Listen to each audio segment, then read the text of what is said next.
আপনারা দেখছেন ২১শে টেলিভিশন। এবার ইউনিয়ন পরিষদ নির্বাচনে আওয়ামী লীগের ৬৯১ বিদ্রোহী প্রার্থী শাস্তির মুখোমুখি হতে হবে বলছে হাইকমান্ড। চমক দেখাচ্ছে রফতানি বাণিজ্য। অর্থ বছরের প্রথম ৪ মাসে আয় বেড়েছে ২২.৬২%। আজ সংবিধান দিবস। সামরিক ফরমানে ক্ষতবিক্ষত হয় গণমানুষের দলিল। ৭২-এর মূল সংস্করণে ফিরে যাবার তাগিদ।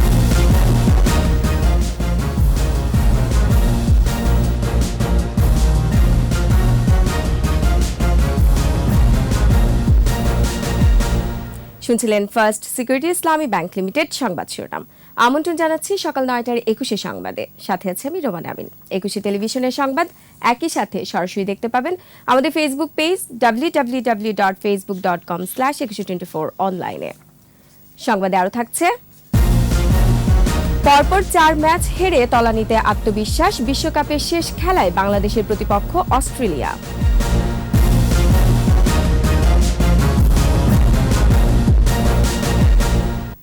বিদ্রোহী প্রার্থী বেড়েছে ক্ষমতাসীন আওয়ামী লীগে। দ্বিতীয় ধাপের ইউপি নির্বাচনে এদের সংখ্যা ৬৯১। বিদ্রোহীদের শাস্তি অনিবার্য বলেছেন মাহবুবুল আলম হানিফ। রিপোর্ট করেছেন জসিম জুয়েল। শীতের প্রারম্ভে ভোটের উৎসব, তাও আবার তৃণমূলে। ১১ই নভেম্বর শুরু হবে দ্বিতীয় ধাপের ইউনিয়ন পরিষদ নির্বাচন। দলীয় প্রতীক না পেলেও মাঠে আছেন ৬৯১ জন বিদ্রোহী, যাদের বেশিরভাগই গুরুত্বপূর্ণ পদে আছেন উপজেলা কিংবা ইউনিয়ন আওয়ামী লীগে। বিদ্রোহী প্রার্থীদের কেউ কেউ আবার স্থানীয় এমপির নিকট আত্মীয়, আছেন জেলা আওয়ামী লীগের নেতাও।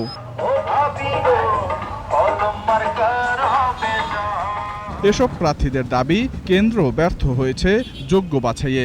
শাস্তির খড়গ মাথায় মেনেই তাই মাঠে সরব তারা। কি কারণে একদিন আগে থেকে মনোনয়ন থেকে বিচ্ছিন্ন হয়ে পড়ছি সেটা আমি জানি না। তো আমি এবছর আমার জনগণের মনোনীত স্বতন্ত্র প্রার্থী হিসাবে আমি আজকে এই ইউনিয়ন পরিষদ নির্বাচনে অংশগ্রহণ করছি। স্বতন্ত্র প্রার্থী হলে পথ চলে যায়, জেলাশ্রেণীর পথ চলে যাবে, এই আশা নিয়েই আমি জনগণের পাশে এসে দাঁড়িয়েছি। আমি মৃত্যুবরণ ওনাদের সাথে থেকে আমি মৃত্যুবরণ করতে চাই। ক্ষমতাসীন দলের যুগ্ম সম্পাদক বললেন, নির্বাচনে নেই বিএনপি। বিদ্রোহীদের সমর্থন দিয়ে তারা চায় পরিবেশ নষ্ট করতে। বিএনপি যেহেতু তারা অনেক জায়গায় যেহেতু তাদের অবস্থান নেই জয়লাভ করার, নির্বাচনটাকে প্রশ্নবিদ্ধ করার জন্য তারা অনেক সময় বিদ্রোহী প্রার্থীদের কাজে সওয়ার হয়ে নির্বাচনের পরিবেশটা নষ্ট করার জন্য সংঘর্ষের সৃষ্টি করে ফেলে। এটা অবশ্যই আমাদের জন্য একটা উদ্বেগের কারণ। বিদ্রোহী প্রার্থীদের শাস্তির কথাও বললেন তিনি। ইতিপূর্বে সতর্ক করার পরও এবারও দেখছি আমরা অনেক বিদ্রোহী প্রার্থী হিসেবে দাঁড়িয়ে গেছেন। আসলে ইউনিয়ন পরিষদের নির্বাচনে মাঠ পর্যায়ে যারা দীর্ঘদিন ধরে হয়তো নির্বাচনের প্রস্তুতি নেন, অনেক আশা নিয়ে প্রস্তুতি নিয়ে থাকেন, আর মনোনয়ন না পাওয়ায় তাদের মধ্যে অনেক সময় এই হতাশা কাজ করে এবং সেখান থেকে অনেকে দাঁড়িয়ে যায়। যারা হয়তো শুনবে না তাদেরকে দলের শৃঙ্খলা ভঙ্গের অভিযোগে তাদের শাস্তি পেতে হবে। দ্বিতীয় ধাপে ১১৫ উপজেলায় ৮৪৩ ইউনিয়নে অনুষ্ঠিত হবে নির্বাচন। জসিম জুয়েল, ২১শে টেলিভিশন, ঢাকা। চমক দেখাচ্ছে রফতানি বাণিজ্য। অর্থ বছরের প্রথম ৪ মাসে আয় বেড়েছে ২২.৬২%। আর গেল অক্টোবরে প্রবৃদ্ধি ৬০% বেশি। গতিশীলতা অব্যাহত থাকলে লক্ষ্যমাত্রা ছাড়িয়ে যাওয়ার আশা সংশ্লিষ্টদের। তৌহিদুর রহমানের রিপোর্ট। করোনার ঝুঁকি সামলে দারুণভাবে ঘুরে দাঁড়িয়েছে রপ্তানি বাণিজ্য।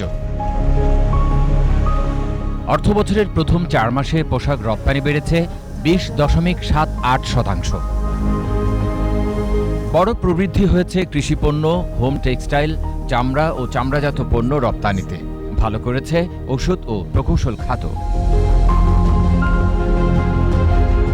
অর্থনীতিবিদরা বলছেন, করোনার ধকল সামলে রপ্তানি খাতের এমন সাড়া খুবই ইতিবাচক। প্রবৃদ্ধি ধরে রাখতে পণ্য বহুমুখীকরণের পরামর্শ তাদের। টেকসই যদি আমরা করতে চাই, তো তাহলে অবশ্যই আমাদেরকে যেটা নজর দিতে হবে সেটা হলো যে আমাদের পণ্য বৈচিত্র্যকরণ এবং বাজার বৈচিত্র্যকরণের উপরে নজর দিতে হবে। আমাদের উৎপাদনশীলতা বৃদ্ধি করে প্রতিযোগিতা সক্ষমতা বৃদ্ধির দিকে আমাদের চেষ্টা থাকতে হবে। বৈদেশিক বাণিজ্য গতিশীল হওয়ায় খুশি রপ্তানিকারকরাও।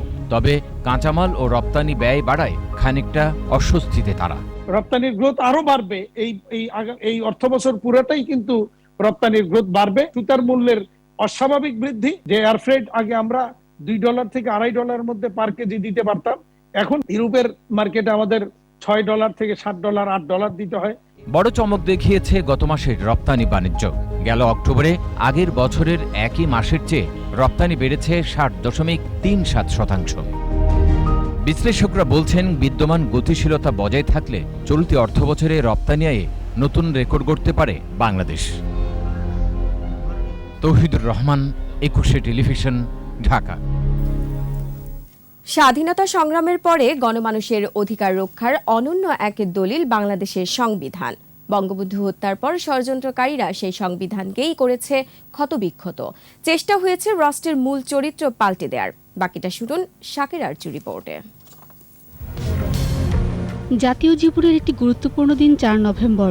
অনেকটা নিভৃতেই প্রতি বছর দিনটি কেটে যায়। না কোনো অনুষ্ঠান, না আছে কোনো বিবৃতি, বক্তব্য। 1972 সালের 4 নভেম্বর গণপ্রজাতন্ত্রী বাংলাদেশের সংবিধান সর্বসম্মতভাবে সংবিধান বিল হিসেবে গৃহীত হয় গণপরিষদে। 9 মাসের রক্তক্ষয়ী যুদ্ধ আর লাখো শহীদের রক্তে অর্জিত স্বাধীনতার পর অল্প সময়ের ব্যবধানে গণপ্রজাতন্ত্রী বাংলাদেশের সংবিধান প্রণয়ন ছিল ব্যতিক্রমী এক ঘটনা। 1972 সালে যে আমরা যে সংবিধানটি নিতে পেরেছিলাম, সেটি ছিল আমাদের স্বাধীনতার চেতনার একেবারে পরিপূর্ণ ফসল।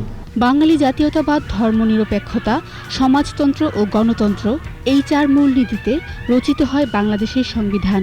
বঙ্গবন্ধু তার একটা বক্তব্যে বলেছিলেন, শহীদের রক্তে রঞ্জিত এই বাংলাদেশের সংবিধান হবে অনাদিকালের জন্য মানুষের সমস্ত আশাকাঙ্ক্ষার প্রতিচ্ছবি। যেখানে মানবাধিকারের কথা আছে, যেখানে আইনের শাসনের কথা আছে, যেখানে মৌলিক অধিকারের কথা আছে, মৌলিক অধিকার খর্ব হলে কি হবে সেই কথাটা আছে।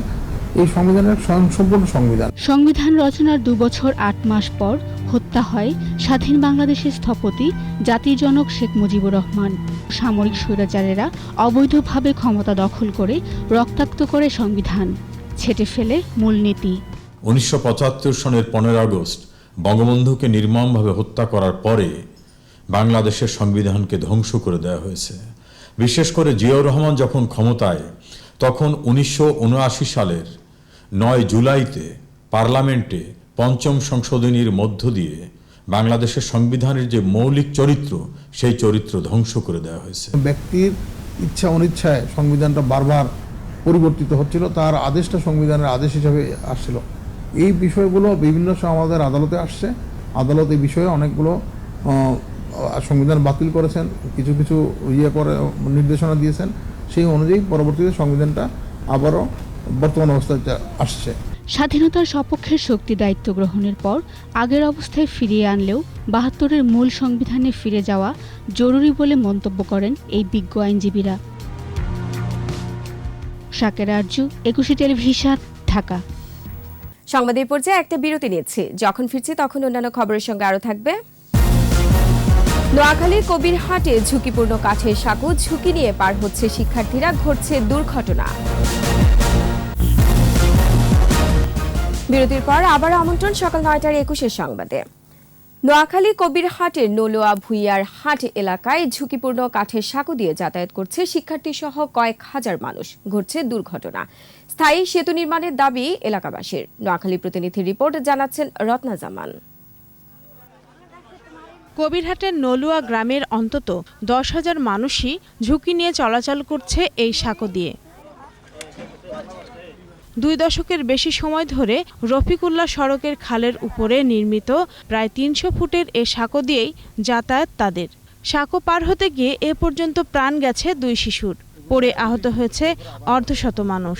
এটা এমন এক জিনিস, রোদ্রে বৃষ্টিতে ভিজে প্রতি বছর ন্যূনতম 2 বার সংস্কার করতে হয়, মেরামত করতে হয়, ভাঙে যায়। যখন বর্ষার সময় আমরা এখান দিয়ে যেতে পারি না, অনেক সময় পড়েও যায়, বই পড়ে যায়, সবকিছু পড়ে যায়, ভিজে যায়, তখন আর স্কুলে যেতে পারি না।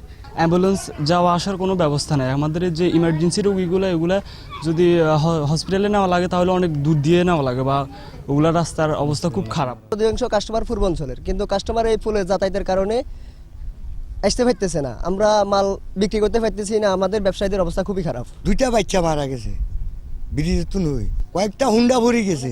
কর্তৃপক্ষ বলছে অর্থ বরাদ্দ পাওয়া গেলেই নির্মাণ করা হবে কালভার্ট। এই মুহূর্তে সম্ভবত তালিকাটা প্ল্যানিং মিনিস্ট্রিতে আছে, প্ল্যানিং মিনিস্ট্রি থেকে অনুমোদন হলে এবং প্রয়োজনীয় অ্যাপ্রুভাল পেলে আমরা অবশ্যই পরবর্তী কার্যক্রম নিব। পাকা সেতু নির্মাণ হলে তাদের আর্থসামাজিক অবস্থা আরও উন্নত হবে বলে মনে করেন স্থানীয়রা। রত্না সামান, একুশে টেলিভিশন। এবারে আমাদের বিশেষ আয়োজন আমার বাংলা।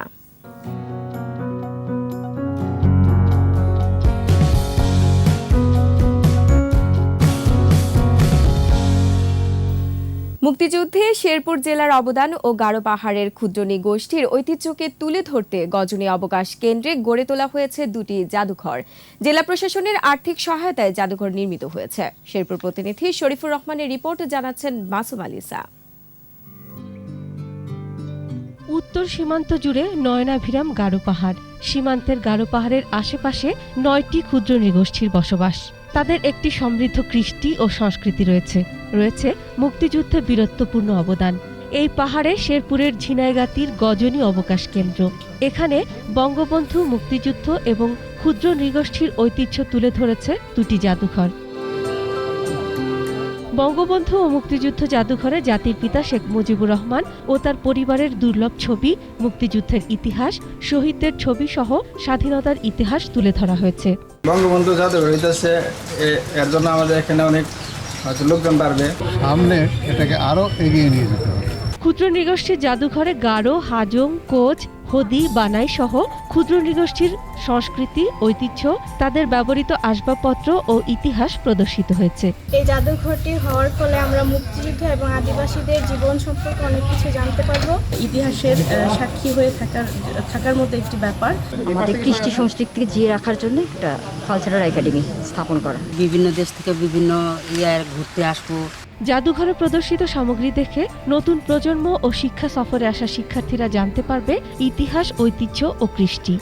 আমরা কোনো টিকিট সিস্টেম রাখিনি, যাতে আমাদের পরবর্তী প্রজন্ম এখানে আসে, দেখে। সাংস্কৃতিক বিকাশ এবং পর্যটন বিকাশের ক্ষেত্রে আমরা কাজ করছি এবং শেরপুর জেলাকে এগিয়ে নিয়ে যেতে চাই। পর্যটকরা এসব জাতিগোষ্ঠীর ইতিহাস ও ঐতিহ্য এবং মুক্তিযুদ্ধ সম্পর্কে জানতে পারবে। পাশাপাশি এই দুই জাদুঘর এখানকার পর্যটন শিল্পকে আরও আকর্ষণীয় করে তুলবে বলে মনে করছেন সংশ্লিষ্টরা। মাসুম আলিসা, একুশে টেলিভিশন। আবারও নিচ্ছি সংবাদ বিরতি। যখন ফিরছি তখন অন্যান্য খবরের সঙ্গে আরও থাকবে জলবায়ু পরিবর্তনের প্রভাব মোকাবেলায় $130 ট্রিলিয়ন বিনিয়োগের প্রতিশ্রুতি।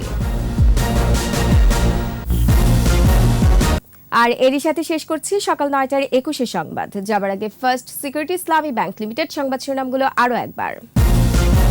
এবার ইউনিয়ন পরিষদ নির্বাচনে আওয়ামী লীগের 691 বিদ্রোহী প্রার্থী শাস্তির মুখোমুখি হতে হবে বলছে হাইকমান্ড। চমক দেখাচ্ছে রপ্তানি বাণিজ্য। অর্থ বছরের প্রথম 4 মাসে আয় বেড়েছে 22.62%।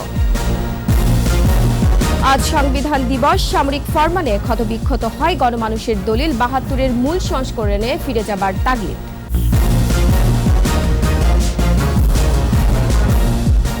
একুশে টেলিভিশনে সর্বশেষ খবর জানতে ডায়াল করুন 2021 নম্বরে, আর ভিজিট করুন ekushe-tv.com এই ওয়েবসাইটে। এছাড়া ফেসবুকে ভিজিট করতে পারেন facebook.com/ekushe24 অনলাইনে। এতক্ষণ সাথে থাকার জন্য ধন্যবাদ। পরবর্তী সংবাদ বেলা 12টায় দেখার আমন্ত্রণ রইল। স্বাস্থ্যবিধি মেনে চলুন, সুস্থ থাকুন, একুশের সাথেই থাকুন।